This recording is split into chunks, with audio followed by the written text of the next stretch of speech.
Okay, hi folks. I'm Andy O'Sullivan. I'm from Liberty Mutual. It's a global insurance company.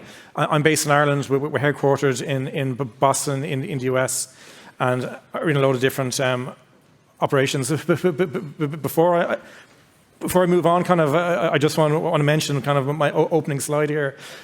When you work in a big kind of multinational like I do, anytime I give a talk in a conference, our comms and marketing team always take a look at my slides first, just make sure I'm not going to say anything, crazy and impact the share price or anything like that. And so I've really good comms team that went through my slides before, a few days ago, said, it looks good, the message, is good. Any chance you change the first slide, because we'd rather have the Liberty Mutual, branding and logos and stuff on the first slide. And I said, no, you don't understand. I'm giving a talk about the Metaverse. So I need like a galaxy behind me, or an explosion or something, because that traditionally is what the hype is. It's kind of like, I probably say the hype has gone down a go, but actually and even from a lot of talks I'm seeing today and and outside, I'd say even from a year ago, the hype is different. A few things about Liberty Mutual. So I'd say we're probably the fifth biggest kind of property and casualty insurer in the world. Our revenue last year was about 44 billion. We insure everything from homes to houses to factories to oil rigs. I think it was before my time in the company. I think we used to insure the space shuttle launches. Not the first 15 seconds, I think, but I think after the first 15 seconds, we insured it. But I suppose my talk today really is. It's from the viewpoint of someone who gets sold to, as opposed to selling something. So I'm not. If anybody wants anything insured, come see me afterwards. But anybody in the space industry. But it's I'm here to really give I suppose a perspective of what an enterprise innovation team, which is what I'm part of, thinks about some of these technologies. My title inside is his senior innovation consultant, and it's basically what my job is to find out, is there value in doing something and in trying to deliver it, So kind of like we have a concept of innovation and experimentation. For me, innovations when you deliver is something which is new of value, and experimentation is trying to figure out, is there value there in the first place. And part of that is helping our business partners, see past the hype, because our executives are busy and they get bombarded by, external factors, consultant things, things they read about these technologies. And my team basically is asked, is quantum computing interesting, things like that, So these are actual quotes, actual projects which I've worked on, So I was asked probably about a year ago, can we pay our customers using cryptocurrencies, or probably more importantly, should we? I've asked, like AI, we get asked about AI all the time. We get millions of photos in from our customers. Can AI improve either the photos that come in, or actually upon data capture? Can we use a voice chatbot to handle phone calls about checks? And it's probably more pertinent to this audience here. Is augmented reality of use, let's say, for measuring houses? So one of the things we have, and I'll talk about it a bit more later, is that we've hundreds of people who go out to our customers' houses, for certain types of insurance claims, and they take videos and notes and pictures. They use laser tools, to measure and measure roofs and floor plans and things like that. Is augmented reality of use of that? As I said, the hype on the Metaverse has probably gone down a lot in the last year, but I'd say a year and a half ago, I was getting invited, to leadership meetings internally. Oh, can you tell us about the Metaverse? Meta, Facebook has changed its name, releasing new devices all the time, massive investment. Is this something that we need to be jump on now or not? A more recent one is with the Vision Pro, which is, so something I'm personally extremely excited about. Like I was asked recently, should we be investing in this when, large language models is such a massive part of our business now, or things we're interested in our business.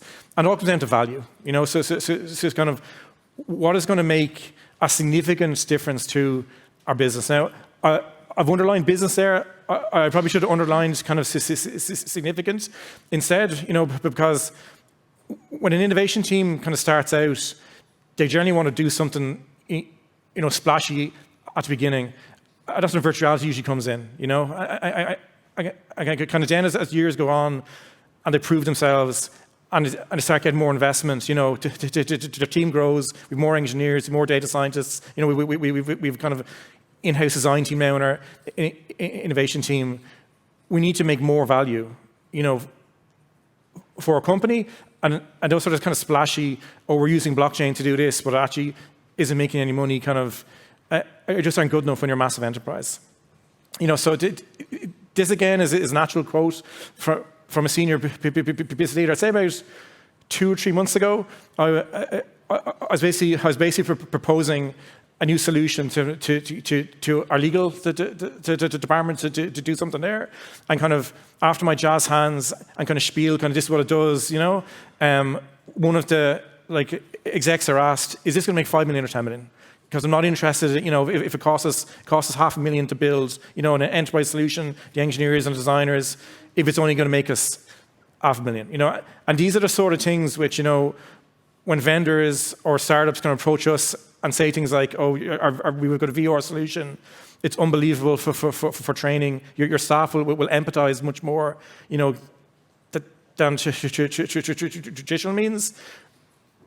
We need to weigh them up against things like AI and GPT, so it's kind of, if we're looking at 2024, kind of what to work on, and in one case, kind of, we have a call center with 5,000 people who are answering phone calls, and we think we can use GPT, to summarize all those calls. Currently, it depends on part of the call center. So someone talks to a customer, maybe during the call or after the call, they're typing away furiously for a few minutes to summarize it for the notes. Can GPT do that immediately? So kind of, and if that's up against, a VR solution to do something, will the VR solution be able to deliver the same sort of cost savings over time? And so bearing that in mind, kind of, I'll talk a bit about the Metaverse. Again, an automatic background. I'm probably talking to the converted here, as I said, because the type is going to go down a bit.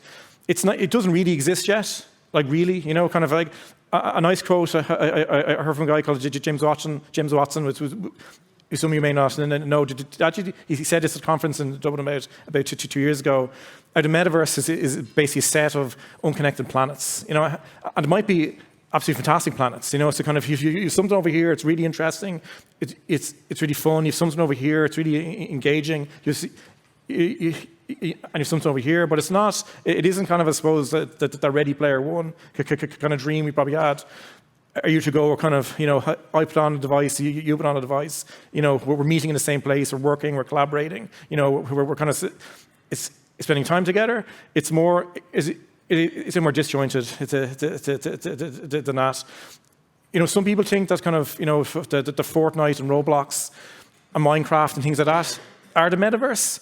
And in some ways, kind of, they're probably the closest thing that we have, to a Metaverse. But, I like this quote from Eric and Wired, where kind of, it's like calling Google the internet or Amazon the internet. Kind of, they're just kind of separate things.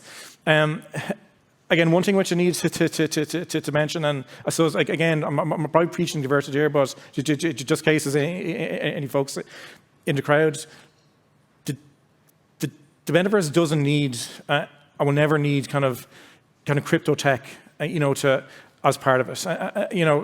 Some people may think this is kind of controversial. I hope you don't. About a year ago, kind of, I was at a C-level kind of briefing internally, which one of the big consulting houses, that they came in and they're basically giving a talk on the Metaverse. I won't name names, kind of to spare kind of embarrassment or lawsuits. But the person who gave the talk on the metaverse to our execs was one of their heads of cryptocurrency, kind of, and the entire talk was how, we could build things and underpin it with NFTs, etc. And it's kind of just a way to kind of justify existing investment in blockchain and kind of and things like that. Whereas kind of, I personally think, the metaverse is about content and collaboration and kind of, and it doesn't need kind of a technology like that. And so it's kind of in that same kind of league, when I used to talk to Microsoft, because so as an enterprise really interested in what Microsoft is doing because we use so much of their tools already, and I know some things are planning in Teams on that, is kind of, they didn't ask me kind of if you knew about blockchain, they basically asked me how many Unity developers did we have? So kind of if they give us their new tool to start building worlds, do we actually have the Unity horsepower to actually partner with them properly on it? I don't want to sound too negative about virtual reality because I've headsets at home. I use it, and my kids use it. Like it's absolutely fantastic for a lot of different things. But kind of, I heard this quote at a conference years ago. I never tracked down who actually said it, but convenience is technology's greatest wrecking ball. And it basically means that, if you come up with an easier way of doing something, you've more chance of succeeding. So Alexander, in the last talk, was saying kind of they have to kind of this no-code way of using their solution. If it's simple to use and it's convenient to use, you have more chance of succeeding. And VR just it isn't that convenient. Just headsets to manage. It's a new platform which with consumers and enterprises aren't really used to, and obviously it changes over the time. I was part of the tour this morning, and one of the companies outside was showing off their system for basically managing XR devices. I know Meta are talking about too. Their Meta for business, which I think is kind of going to be widespread this year. But kind of generally now, it's much more difficult if you want to use, I suppose, VR at scale. And so what we're mentioning too. I should have mentioned at the start, kind of most of this is from the fintech viewpoint. It's a kind of, there's obviously large scale kind of VR, use cases of value in other industries, but kind of, if you're a major bank or major kind of insurer, it's just difficult to find kind of the use cases to make those millions of dollars. A lot of use cases we hear about kind of education and training, etc. Again,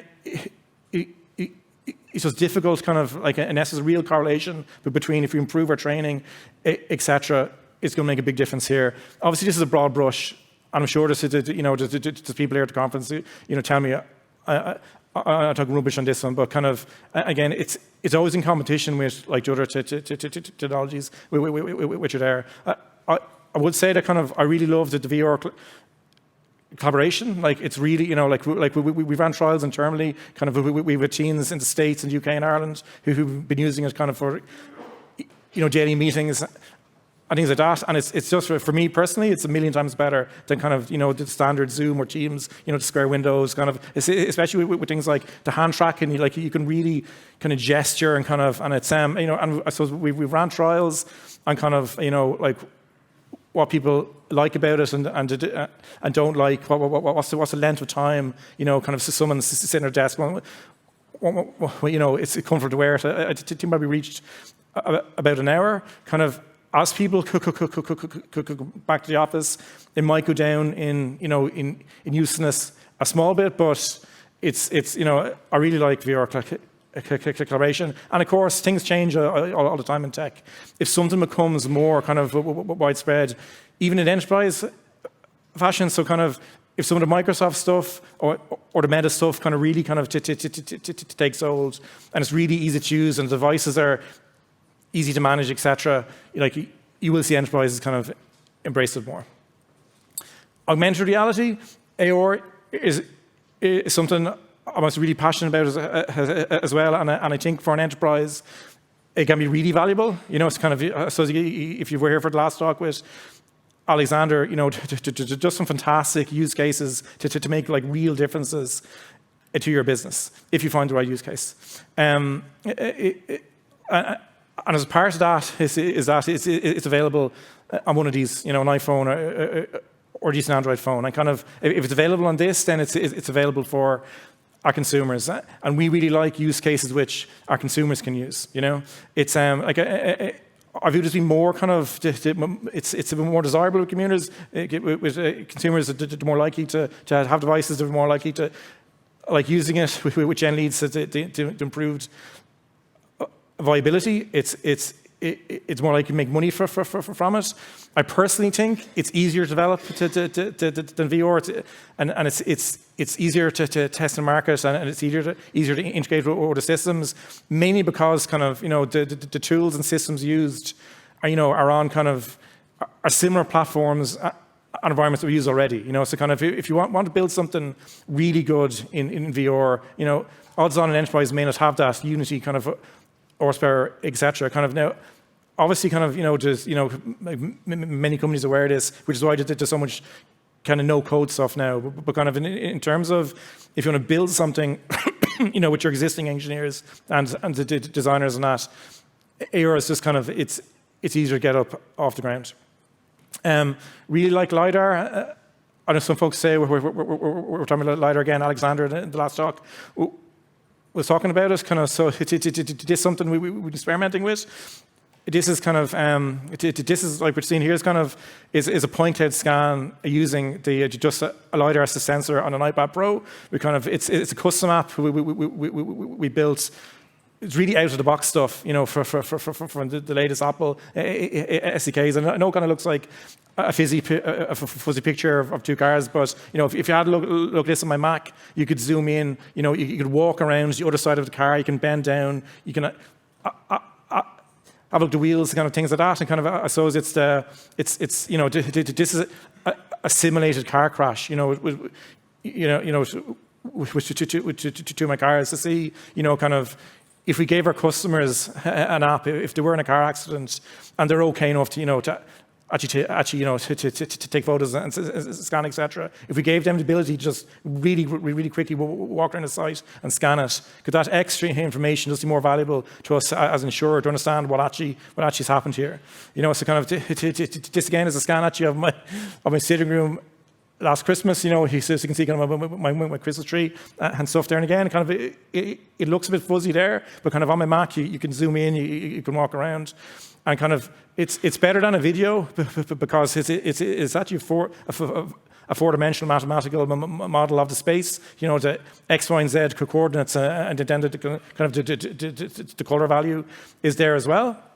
But kind of, and because of that, you can run models in real time as you're scanning, if you want to recognize stuff, or you can run models afterwards because all the data is available to you afterwards. In fact, even the act of scanning, so kind of also a customer kind of are walking around, a sitting room or a building, kind of as you scan, it shows you the places you haven't scanned. So kind of you're more likely to get everywhere in the room as opposed to if you say to a customer or an agent, listen, will you just kind of take a video of the site, and it's more easier to kind of navigate around it than kind of move back and forward. In a video, this is me, my colleague Jenny, about I'd say probably a month ago now.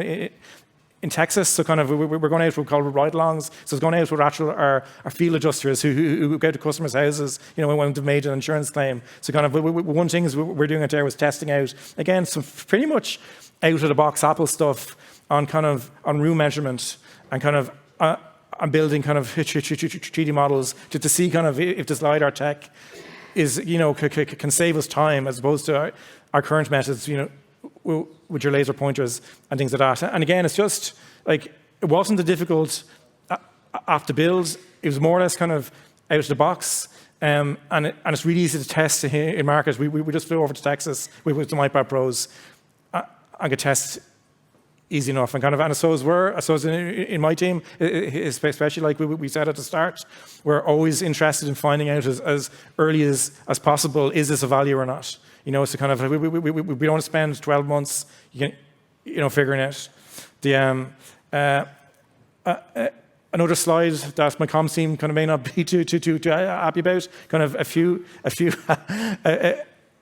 little things about the future. I'd say kind of, as an enterprise, like VR, it is of value, but it's kind of for the niche use cases. I mean, if you already have a training budget and, and it's earmarked for training, odds on VR training is going to be better than normal training, but if you're faced with a decision between, do we spend $500,000 on this or $500,000 on this, it's more difficult. As I said, AR for consumer use cases. I have to mention the Vision Pro. Like I've been dreaming of augmented reality consumer glasses for 10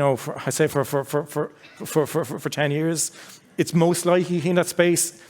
It costs a lot of money. If that's the Vision Pro, if they release just a Vision, which costs less, and potentially if people can buy them as they buy their phones on plans and stuff, then potentially it could go wide. And I'd probably say as well, kind of as a final point, it's like enterprises like ourselves have invested a lot of money, and we still are, in upskilling our folks in data science and AI, and kind of like GPT for us has been huge over last year. We're spending a lot of time and money experimenting with it and understanding it for use cases. But it is important kind of to have folks in your teams, engineers and designers, kind of like the main designer, so in our Irish outfit, he's been spending some time recently on guidelines for spatial design. So kind of, so the paradigm which the Vision Pro is showing us is basically, you can still see the real world, but you can just watch, you get a whole lot of other information